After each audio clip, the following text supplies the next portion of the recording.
Romanos capítulo 3. Y como siempre que nos acercamos a la palabra de Dios, queremos hacerlo primero pidiendo la ayuda del Espíritu Santo. Así que si me acompañan a orar.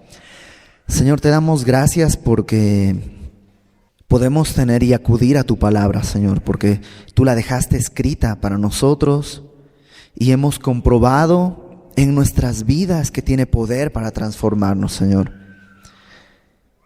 Así venimos esta tarde delante de ti a rogarte que tu palabra nos enseñe, nos transforme y que tú seas glorificado en nuestras vidas. En el nombre de Jesús, Señor. Amén. Ok, Romanos capítulo 3. Vamos a terminar el día de hoy el capítulo 3 de Romanos y yo espero que ahora sí, a partir de la próxima semana, veamos un capítulo por sesión, aunque pues tampoco puedo prometer nada, pero espero que sí sea. Y el capítulo 3, terminamos la semana pasada con, una mala noticia, no sé si lo recuerdas, un diagnóstico terrible acerca de nuestra condición. De hecho, si tú lees nada más los últimos versículos del capítulo 3, versículo 19, toda la parte fuerte está en el versículo 10, ¿no? No hay justo ni aun uno, no hay quien entienda, no hay quien busque a Dios, todos se desviaron, a una se hicieron inútiles, no hay quien haga lo bueno, no hay ni siquiera uno. Sepulcro abierto es su garganta, con su lengua engañan, veneno de áspides hay debajo de sus labios, su boca está llena de maldición y de amargura.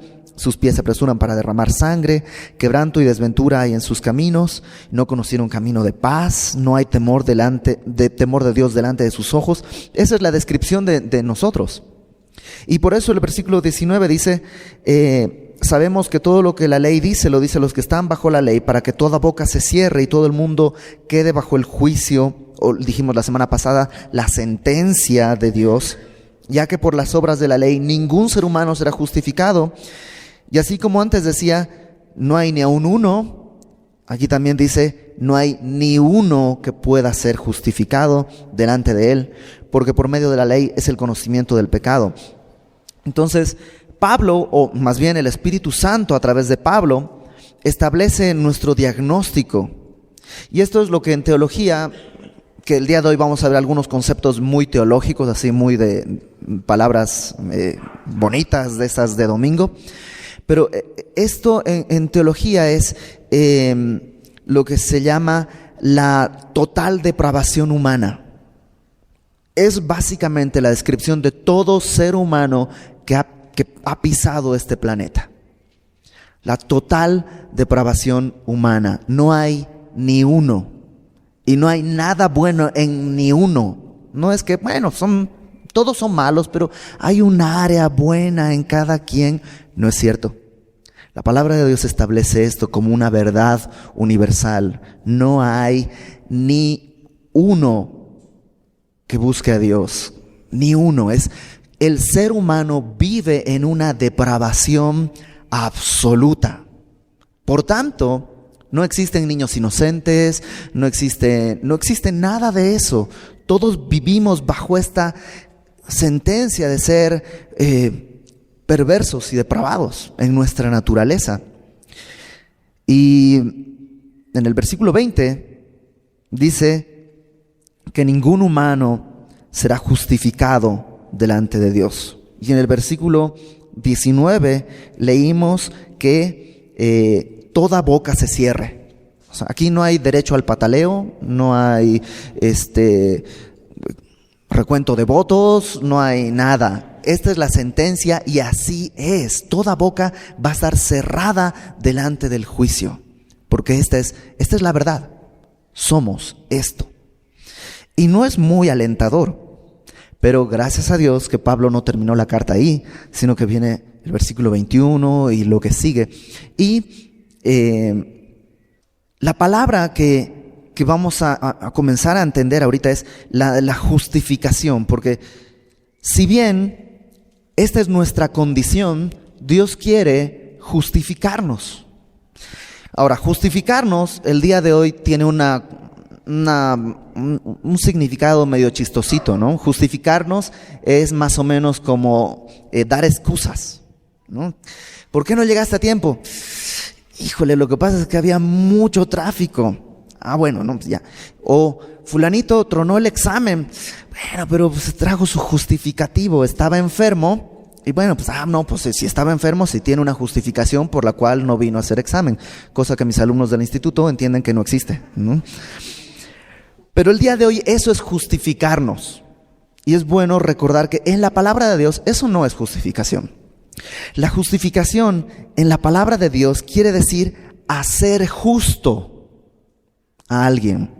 Es decir, no es dar excusas, Señor, no pude cumplir tu ley, pero lo que pasa es que, pues, mira, mis papás eran así, y nadie me enseñó ya cuando era grande, pero pues ya, árbol que nace torcido, que crece torcido. O sea, Señor, eso sería justificarnos con este sentido cotidiano.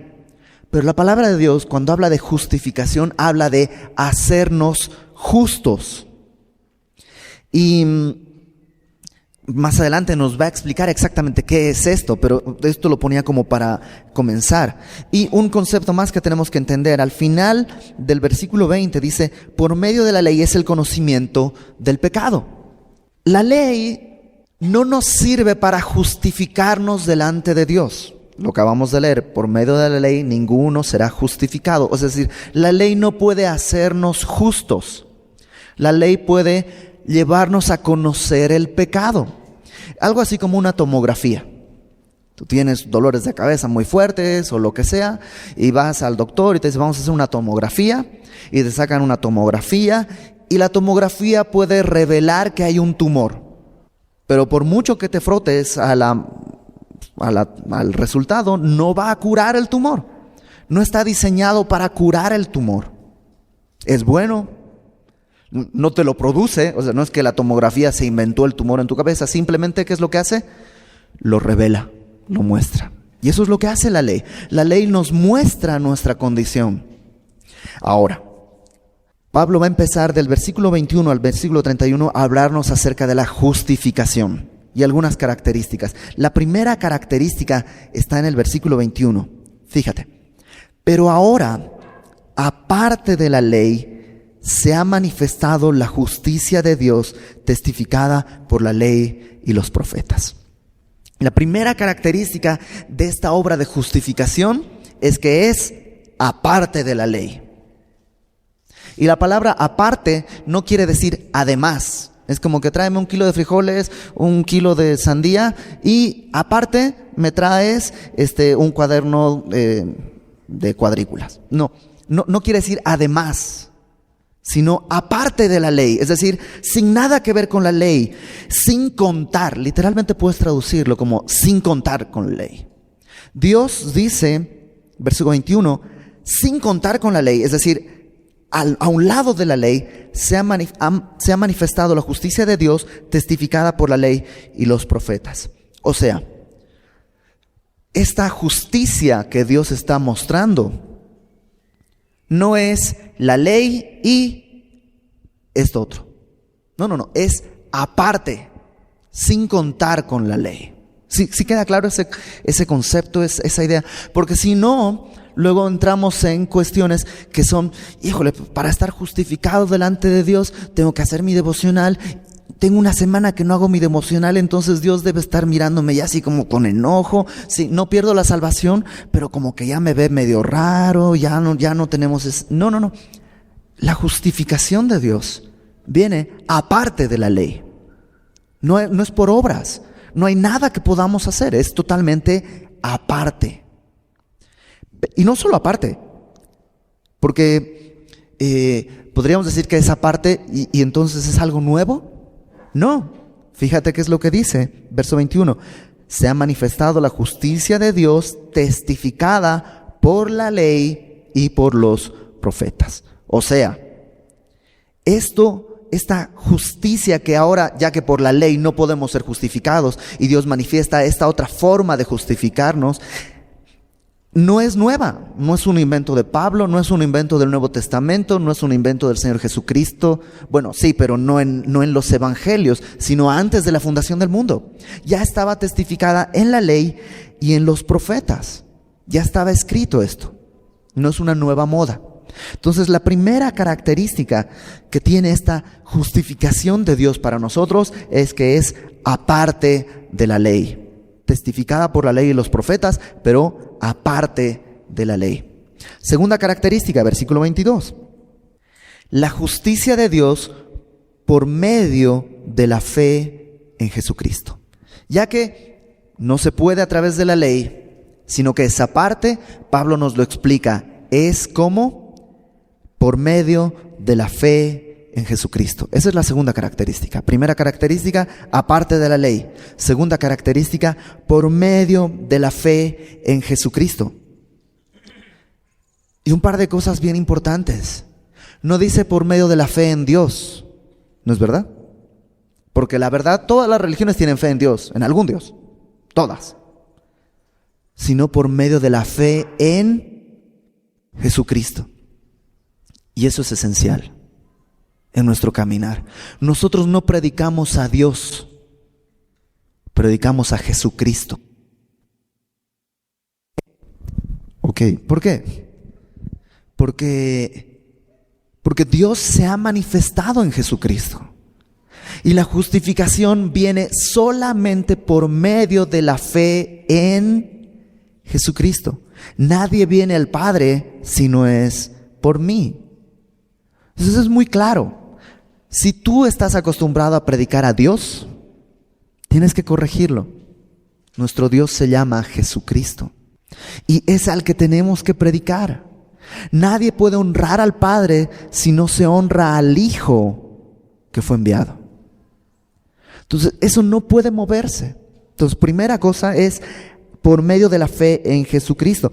Tampoco habla de tener fe en lo que Dios vaya a hacer, ¿no? Porque constantemente decimos, ¿ya encontraste trabajo? No, no encontré trabajo, pero tengo fe que Dios me va a dar trabajo. Eso no te justifica delante de Dios.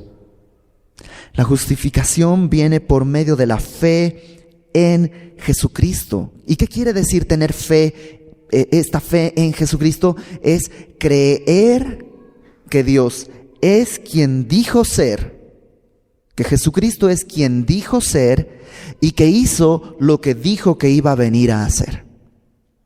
Eso es simplemente creer en Jesucristo. Si yo te digo, yo soy de Bolivia, tú dices, pues yo le creo. No tiene acento, pero yo le creo.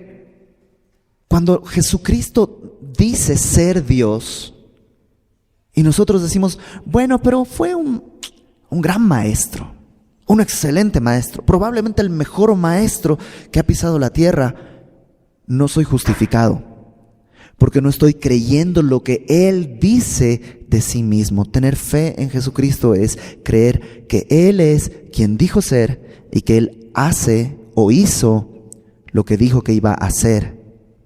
¿Sí queda claro esto? Ahora, esto es importante. No es por obras, es por medio de la fe en Jesucristo. Pero cuando creo que Él es quien dijo ser, por lógica, mi vida va a cambiar para vivir como Él pide que yo viva. ¿Sí cachas?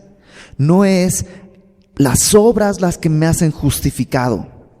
Pero cuando he sido justificado por medio de la fe en Jesucristo, mi vida va a estar llena de obras. ¿Qué es lo que dice Santiago?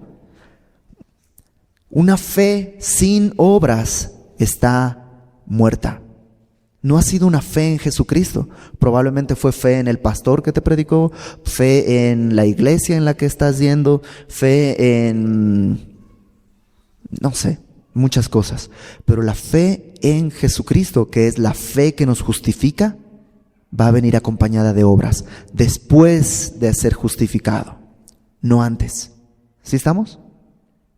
Ok, vamos a la tercera característica. Dijimos la primera, que es aparte de la ley. La segunda, que es por medio de Jesucristo. La tercera, versículo 22, la segunda parte, dice: para todos los que creen en Él, porque no hay diferencia, por cuanto todos pecaron y están destituidos de la gloria de Dios.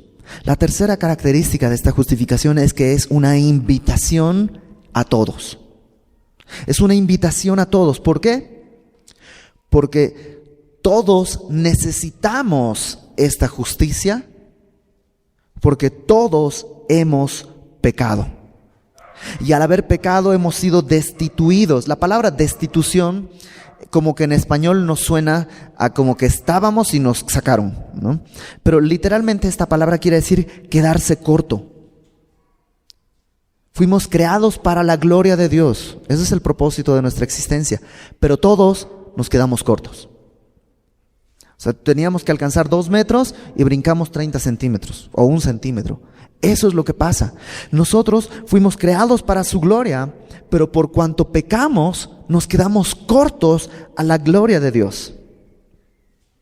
Y tú dices, ¿cómo es eso de la gloria de Dios? ¿Qué es quedarse corto, destituido de la gloria de Dios? Bueno, la gloria de Dios en el Antiguo Testamento también se puede traducir como peso o substancia. Y algunos teólogos piensan que es lo que rodeaba a Adán antes de la caída. Y por estar rodeado de esa gloria de Dios tenía acceso directo a Dios. ¿Pero qué sucedió? Perdió, pecó. Y después de pecar, esa gloria se perdió. Por tanto, a partir de ahí, todo ser humano vive desnudo de esa gloria.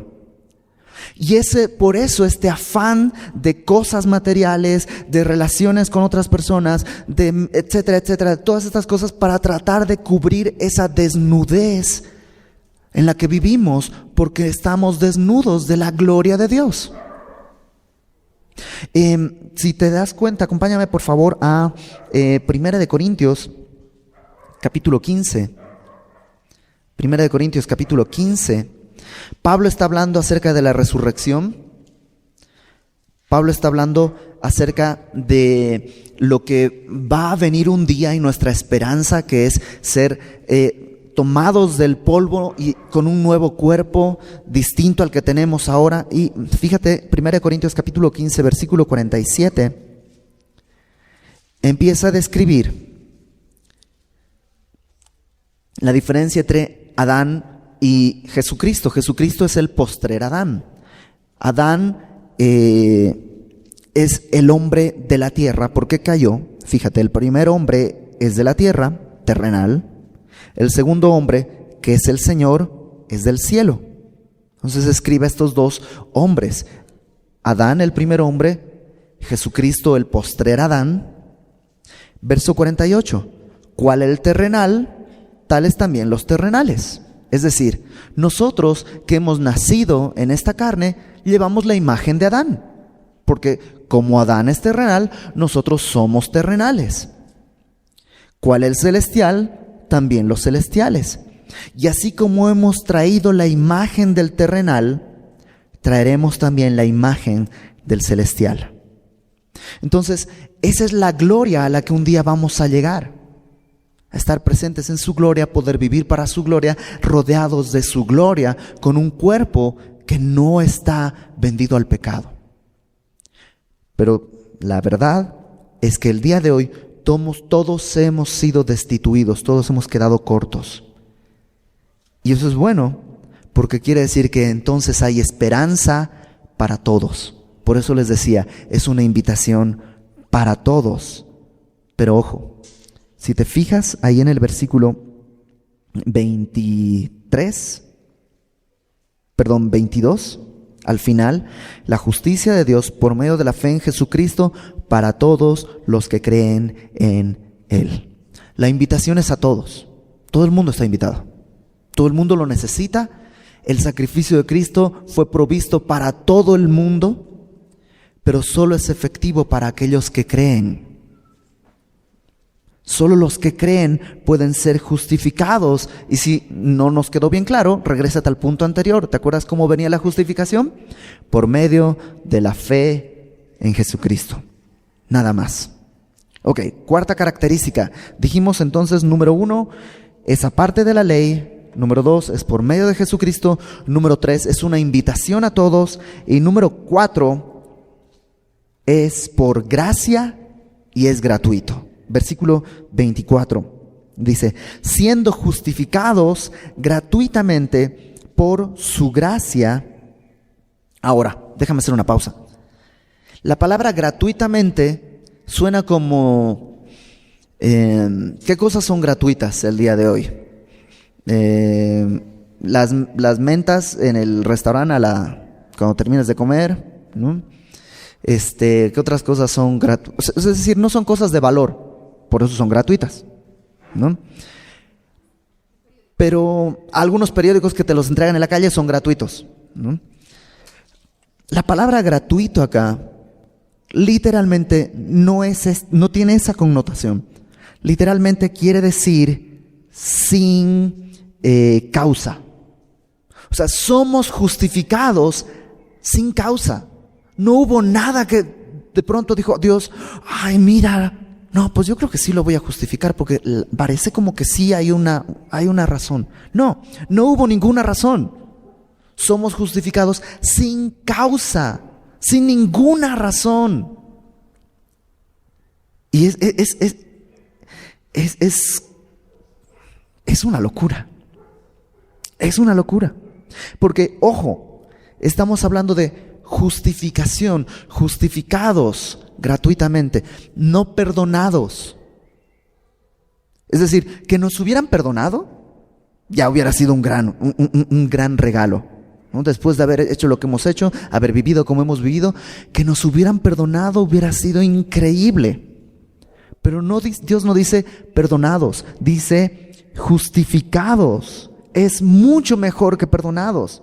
Es un término legal. Habla de ser declarado justo, no perdonado, porque un perdonado es culpable, pero perdonado. Nosotros no somos declarados perdonados, somos declarados justos delante de Dios. ¿Qué quiere decir ser declarado justo? Que Dios nos absuelve de nuestra culpa, pero además nos cubre, nos viste de su justicia. Y cuando nos presentamos delante de Él, no nos ve como, sí, me acuerdo, es el pobrecito al que perdoné. Nos recibe como si nunca hubiéramos pecado, como si no hubiese existido eso. Nos recibe, por eso dice que nos recibe sin mancha delante de su gloria con gran alegría, al final de la carta de Judas. ¿No te encanta? Y eso es sin causa. No hay que darle una razón, porque no tenemos una razón. Así es. Y además dice, es gratuito por gracia. Pareciera como un pleonasmo, ¿no? Gratuitamente por su gracia, sin causa, porque Él lo quiso. Número 5, quinta característica de esta justificación, el costo de esta justificación. Porque dijimos, gratuito es sin causa, no sin precio. Hubo un precio. Y aquí está el precio de nuestra justificación. Versículo 24, a la mitad dice, mediante la redención que es en Cristo Jesús, a quien Dios puso como propiciación por medio de la fe en su sangre. Y aquí hay 3 conceptos bien interesantes. Número 1, dice, mediante la redención que es en Cristo Jesús. La palabra redención literalmente es el pago de un rescate. Así como en los secuestros, cuando hubo secuestros y que se paga por el rescate, es exactamente lo mismo. Tiene ese sentido. Nosotros, no es que Dios nos arrancó, sino que pagó el precio del rescate. La segunda palabra que encontramos ahí es mediante la redención que es en Cristo Jesús, a quien Dios puso como propiciación. Propiciación, la palabra podrías también traducirla como expiación. Y tú dices, pues, me suena exactamente igual, no sé qué quiere decir. Bueno, hemos estado estudiando los domingos acerca del tabernáculo, y en el tabernáculo recuerdas que estaba en la parte, en el lugar santísimo, estaba el arca del pacto. Y en el arca del pacto, la parte de arriba era el propiciatorio. La tapa del arca se llamaba el propiciatorio. Es esa misma palabra. Y en el propiciatorio lo que se hacía era derramar la sangre del cordero o del animal que había sido sacrificado en representación. Es decir, yo tenía que haber muerto, mi sangre debería ser la paga por el pecado, pero en vez de mi vida, Dios permite un sacrificio, en este caso en el Antiguo Testamento, de un cordero o de un animal. Y esa sangre, que era la sustitución, literalmente viene de ahí, propiciación, sustitución, la puedes traducir más o menos igual. La sangre sustituta se vertía sobre el propiciatorio. Bueno, Cristo, nuestro Señor Jesús, es la propiciación. Él es el sustituto. Él es la expiación por nuestros pecados. Y fíjate, Dios puso como propiciación. Jesucristo dijo, nadie me quita mi vida. Yo de mí mismo la pongo. Tengo poder para ponerla, tengo poder para volverla a tomar. Entonces, número 1, fue pagado el precio por un rescate. Número 2, la propiciación habla de que Él fue el sustituto por nuestra sangre, que debía estar ahí. Él puso su sangre. Y no solo eso, porque además en el propiciatorio, en el arca, es donde Dios se revelaba a Moisés. Y es donde nosotros podemos encontrar la revelación de Dios, solo en Jesucristo. Y dice después, por medio de la fe en su sangre, en su muerte. Es la única razón.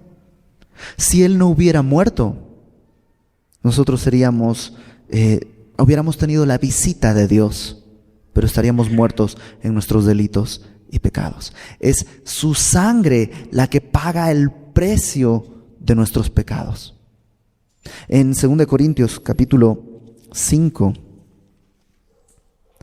versículo 21, Pablo lo describe así: al que no conoció pecado, por nosotros lo hizo pecado, para que nosotros fuésemos hechos justicia de Dios en Él. ¿Sí estamos?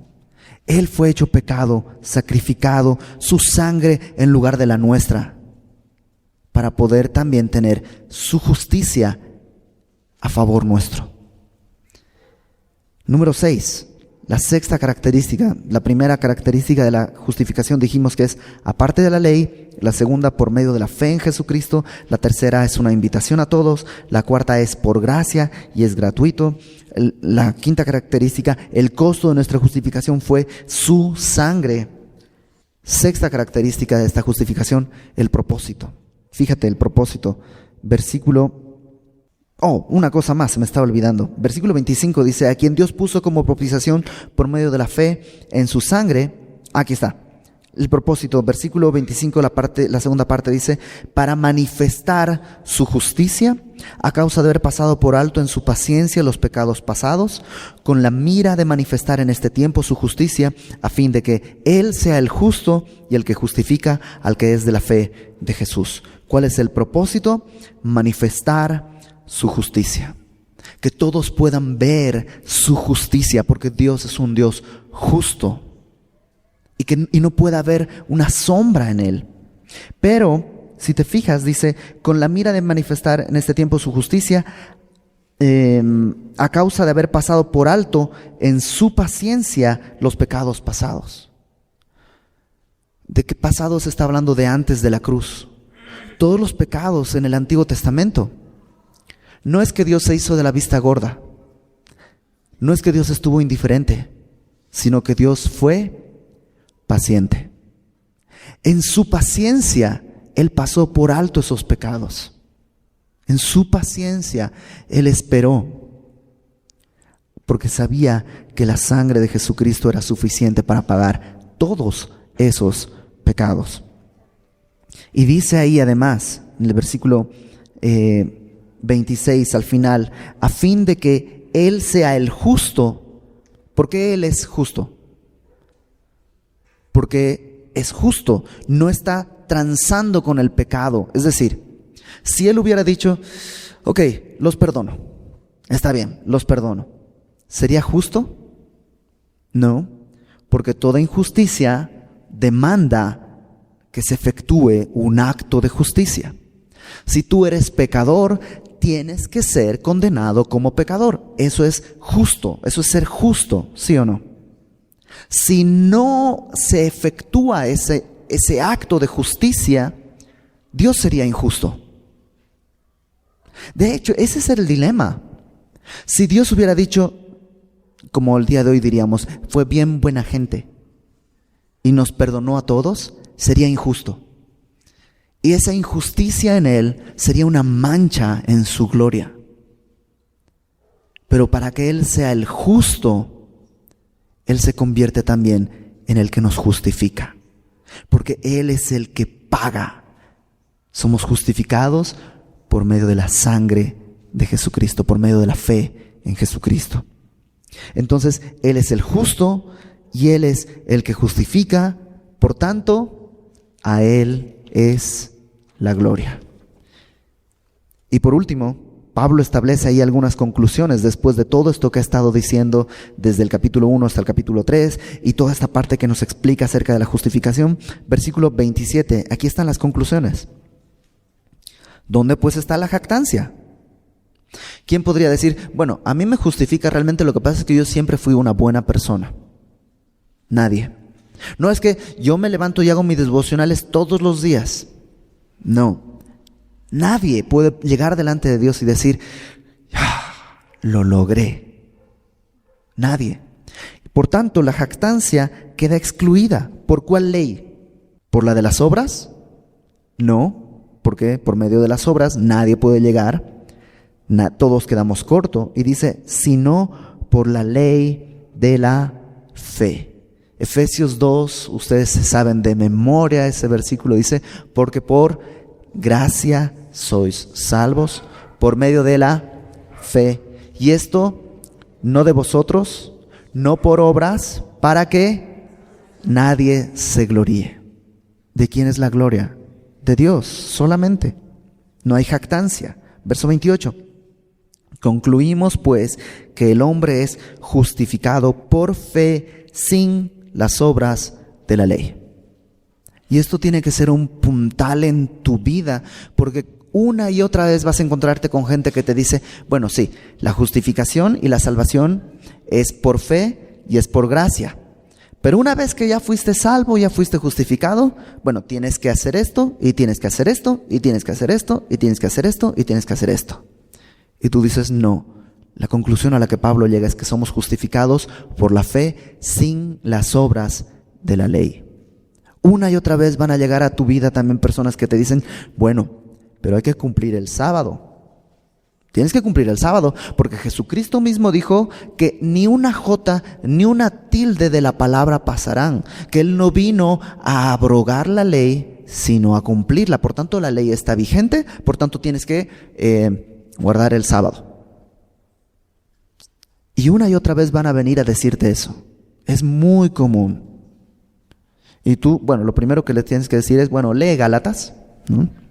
Y lo segundo, que es más fácil de memorizar que todo Gálatas, Pablo dice, el hombre es justificado por fe sin las obras de la ley. No dice por fe y luego las obras. Es por fe sin las obras de la ley. Y alguien dirá entonces, pero ¿eso no abre la puerta a que uno diga, pues ya soy salvo, ahora puedo vivir como quiera? Bueno, los veremos dentro de unas 2 o 3 años en Romanos capítulo 5. ¿Qué es lo que Pablo dice al respecto? Porque es una duda natural, pero está estableciendo argumento tras argumento. Y lo primero que estableció Pablo en toda esta carta es que todos están perdidos. Lo segundo que establece es cómo podemos ser declarados justos delante de Dios. Y ya vimos estas características. Verso 29. ¿Es Dios solamente Dios de los judíos? ¿No es también Dios de los gentiles? Estas preguntas se llaman preguntas retóricas, tienen una respuesta lógica. A ver, ¿es Dios solamente de los judíos? No. ¿No es también Dios de los gentiles? Sí. Ciertamente también de los gentiles, porque Dios es uno y Él justificará, ¿cómo? Por la fe a los de la circuncisión, a los que cumplen la ley, a los que nacieron en el pueblo judío, a los religiosos, sí, necesitan la fe. Y por medio de la fe a los de la incircuncisión. Todo el mundo está en este mismo panorama. Luego, verso 31, pregunta lógica de Pablo: ¿por la fe invalidamos la ley? Entonces, pues si la ley no sirve, si todo va a ser por fe, cuando viene la ley, entonces, cuando viene la fe, ¿ya la ley no sirve? ¿Invalidamos la ley? Y Pablo responde: en ninguna manera, sino que confirmamos la ley, porque la ley tenía este propósito. La ley no tenía el propósito de salvarnos, porque Dios no hubiera sido inteligente si hubiera tratado de hacer eso. No me salió, ninguno ha pasado. Pero Dios es soberano y Dios es sabio y sabía que era imposible. El propósito de la ley no era cumplir la ley para ser justificados. El propósito de la ley era revelarnos nuestra condición. Y una vez que nuestra condición ha sido revelada, cuando tú y yo nos encontramos en un hueco, en un abismo sin salida, encerrados, sepultados, y lo único que podemos hacer es voltear hacia arriba, Él es el que avienta la cuerda de la fe, por la cual Él nos saca. A partir del capítulo 4, Pablo va a explicarnos cómo este asunto de la salvación por fe fue así desde el principio. No fue un asunto que se le ocurrió a Dios a la mitad. Así estaba planeado. Pero eso lo veremos la próxima semana. Así que una vez más yo te invito a que estés orando en casa, a que estés leyendo capítulos 1, 2, 3 y ahora el 4, para que vayas hilando, porque Romanos es un libro muy lógico. Lo que él está haciendo es poner un argumento, y una vez que lo entiendes, pone el que sigue y pone el que sigue y pone el que sigue. Si tú los pierdes de vista, no vas a entender lo que viene después. Entonces ve leyendo desde el principio una y otra vez. Y para terminar, ¿a qué conclusión llegamos tú y yo? A que somos pecadores. La justificación no es un hecho físico. Es decir, en mi naturaleza no hay nada que cambió. Sigo siendo exactamente el mismo. En tu naturaleza no cambió nada. Sigue siendo exactamente el mismo. En el corazón o en la mente de Dios opera esta justificación cuando hemos creído. Por eso todos los días yo necesito recordar que sigo siendo pecador. Y la justificación es algo que se extiende a lo largo de toda mi vida. Y es un proceso el que Dios tiene que llevarme en santificación, para presentarme algún día delante de Él. La obra que Él ha prometido hacer, Él la va a llevar a cabo. Pero yo, ¿qué es lo que tengo que hacer? No regresarme al capítulo 2. No regresarme al capítulo 1. Vivir en este momento en el que entiendo que yo he sido perverso, depravado, pero que Él me ha justificado y que ese poder es el que actúa en mí ahora. Y eso es lo que va a llevar a que tu vida sea transformada de adentro hacia afuera. Vamos a orar. Señor, te damos gracias porque, Padre, no había nada. No había nada en nosotros. Fuimos justificados sin causa. No te dimos ni una razón para que tú hicieras todo lo que hiciste por nosotros. Lo hiciste simplemente por gracia, porque nos amaste. Ayúdanos a poner nuestra vida delante de ti en respuesta, sabiendo, creyendo y entendiendo que solo tú eres el camino al Padre. Ayúdanos, Señor, a que nuestra fe esté solamente en ti. Padre, no permitas que regresemos al lugar de donde nos tomaste. Y gracias porque no solo nos justificaste, sino que además prometiste estar con nosotros todos los días hasta el fin del mundo. Y el día de hoy sabemos que tu promesa sigue siendo verdadera. Haz tu obra en nuestras vidas, Señor. Revélanos la magnitud de tu gracia para que podamos vivir de acuerdo a tu propósito, de acuerdo a tu deseo y a tu plan. Ponemos en tus manos nuestras vidas, en el nombre de Jesucristo nuestro Señor. Amén.